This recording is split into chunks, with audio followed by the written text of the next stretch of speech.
সুবহানাল্লাহ বলেন। আমার নবী চিঠিখানা হাতের মধ্যে নিয়ে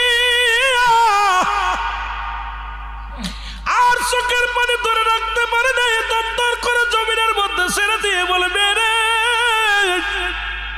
তুমি চিঠি নিয়ে কেন আমার কাছে আসছো রে? তুমি বলো, হুজুর আমি জীবনে আর কোনোদিন স্বাধীন মোবারক বুঝতে চাই না,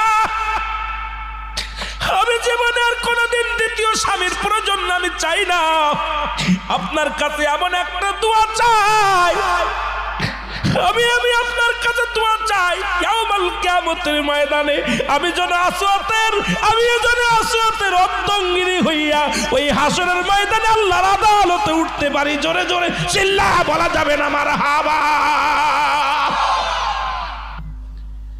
আরে ধৈর্য, নবী সাহাবীদের জন্য নারীরা কেমন পাগল ছিল।